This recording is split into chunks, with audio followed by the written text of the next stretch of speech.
राधा राधा राधा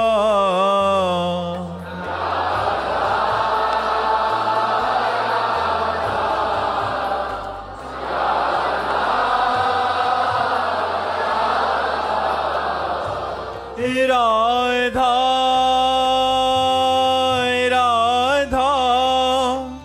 राधा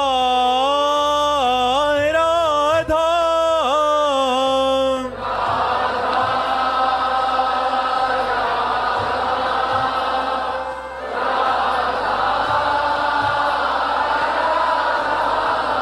हाय राधा राधा राधा राधा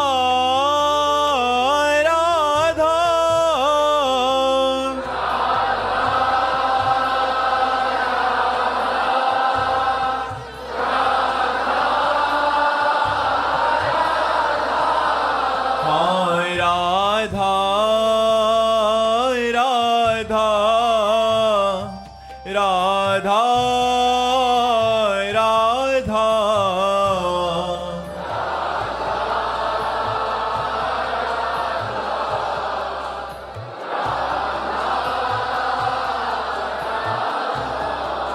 हाय राधा राधा राधा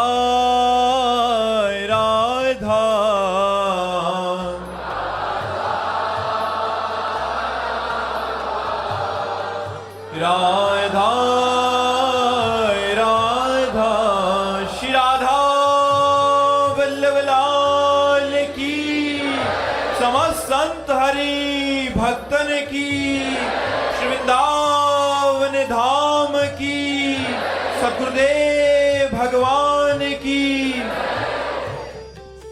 अंकुश तिवारी जी मुंबई से। राधे राधे महाराज जी। महाराज जी, आपने अपनी डायरी के बारे में काफी बार सत्संग में बताया। महाराज जी, उसकी सबसे महत्वपूर्ण बात कौन सी लगी आपको? आपकी डायरी के बारे में आप बोलते थे कि कोई महापुरुष आपको कुछ बोलता था तो डायरी में आके लिख लेते थे जब आप साधन अवस्था में थे। तो महाराज जी, आपकी सबसे महत्वपूर्ण बात उसमें क्या लगी? निरंतर भजन करने की प्रेरणा जिन जिन महापुरुषों से मिली, उन महापुरुषों के वचन लिख करके सबका सार हम पूरी डायरी का बता रहे हैं कि हमको निरंतर भगवान की स्मृति में लगे रहना चाहिए। नाम, मंत्र, कथा, नाम कीर्तन, सत्संग, इन सबको मिला करके हम अपने समय को, कर्तव्य को भी कृष्णार्पणम मस्तु करके हर समय में भगवान से जुड़े रहना चाहिए। और पूरा वो तो ग्रंथ लिखा हुआ है, हाँ, जुड़े रहना चाहिए। एक लाल स्वामी जी संत मिले थे, बड़े योगी थे, गंगा के किनारे एकांत खेचरी मुद्रा में रहते थे। तब उन्होंने रात्रि में वो मिलने का समय दिया, तो रात्रि में उनके पास गए तो पास बैठा ला और वो कुछ ही वचन बोले थे। उन्होंने कहा, जैसा सोचोगे वैसा बन जाओगे, जैसा बनना वैसा सोचिए, असंग रहिए, किसी का संग मत कीजिए। दो तीन बातें उन्होंने बोली, तो वो बातें डायरी में लिख करके, जैसा सोचोगे वैसा बन जाओगे, जैसा बनना है वैसा सोचिए। और दूसरी बात, असंग, किसी का तो आज तक हमारा कोई दोस्त नहीं हुआ और कोई दुश्मन नहीं, सबसे प्यार है, सबसे अपनापन है, लेकिन हमारा पर्सनल कोई नहीं है। प्रिया प्रीतम के सिवा, आचार्य के सिवा, गुरुदेव के सिवा हमारा पर्सनल कोई नहीं, कि महाराज के पर्सनल व्यक्ति है, हमारा कोई नहीं है। तो डायरी की कृपा से ही हमारा जीवन चला है। और डायरी में प्रधानता उड़िया बाबा के वचन और सिद्ध महापुरुषों के वचन। अंशना भार्गव जी दिल्ली से।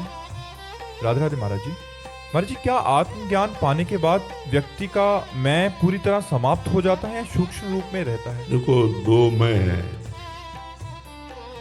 एक शुद्ध परमात्मा स्वरूप मैं है जिसे ब्रह्म कहते हैं, और एक अंतःकरण धर्म में मैं है, मन, बुद्धि, चित्त, अहंकार। ये जो अंतःकरण का अहंकार है ये लय हो जाता है, ये पूर्ण रूप से लय हो जाता है। जो शुद्ध मैं है वो आत्मस्वरूप में स्थित जो महापुरुष है वो रहता है। जो अंतःकरण का मैं है वो नष्ट हो जाता है। अंतःकरण के मैं में शरीर को लेकर के अभिमान होता है, देहाभिमान, बुद्धि तक को लेकर के अभिमान होता है, और धन का अभिमान, बल का अभिमान, तपस्या का अभिमान, शरीर की क्रियाओं का अभिमान, ये सब होता है। तो अंतःकरण का जो मलिन अहंकार है वो नष्ट हो जाता है। शुद्धमय जो परमात्मा स्वरूप है वो बचता है, उसी का तो बोध होता है। वही शुद्ध स्वरूप जो मैं है वो परब्रह्म, अहम ब्रह्मास्मि, मैं ब्रह्म हूँ, ये अनुभव होता है। उसको अपने स्वरूप का अनुभव होता है, उसे ही आत्मबोध कहते हैं। आत्मज्ञान का मतलब है वेदांत शास्त्रों का प्रवचन कर लेना, वेदांत शास्त्रों के विषय में चर्चा कर लेना। पर बोध का मतलब है स्वरूप का बोध हो जाना।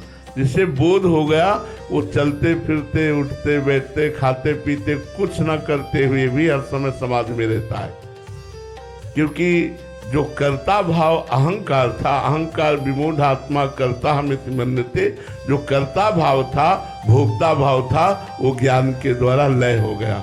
अब कर्ता भोक्ता भाव रहित स्वरूप में स्थित, अब प्रकृति की किया प्रकृति में हो रही, गुणानुगुण वर्तनते मनुष्या पार्थ सर्वसा, वो अपने स्वरूप में स्थित रहता है, वो मैं नष्ट नहीं होता।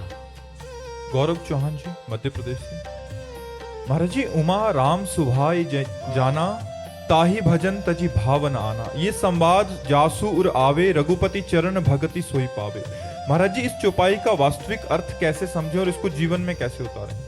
पहले तो जिसका स्वभाव समझना है उसके प्रभाव को तो समझिए।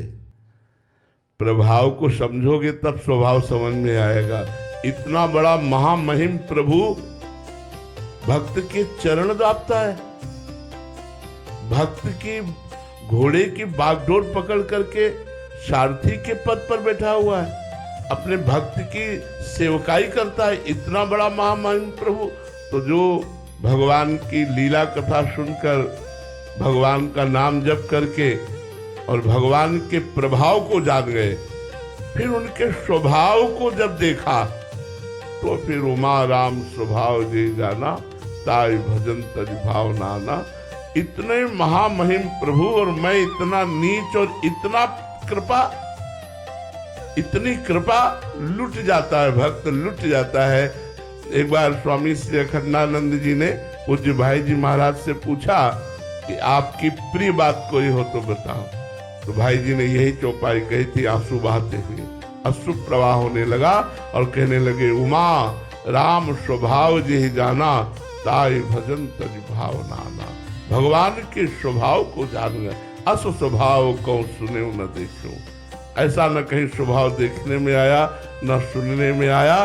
क्या एक बार आप भगवान की शरण में हो गए, आपसे लाखों अपराध बन गए तो भी भगवान आपको त्यागते नहीं। जन अवगुण प्रभु मान न काऊ, दीन बंधु अति मृदुल स्वभाव। राहत न प्रभु चित्त चूक किए की, करत सुरत सहबार ही। ये मेरी शरण में है, बस इसी बात से भगवान उसका कल्याण कर देते हैं। इसीलिए उमा राम स्वभाव जी जाना, ताई भजन तज भाव। भगवान को केवल हृदय से एक बार स्वीकार कर लो, सब बात बन जाएगी। वो अपने प्रभाव और स्वभाव दोनों का अनुभव करा देंगे। वास्तविक उसी को अनुभव होता है, सोई जाने जे देहु जनाई। जिसे भगवान अपने स्वभाव और प्रभाव को जना देते हैं वो भगवान में बिक जाता है, लुट जाता है। और जो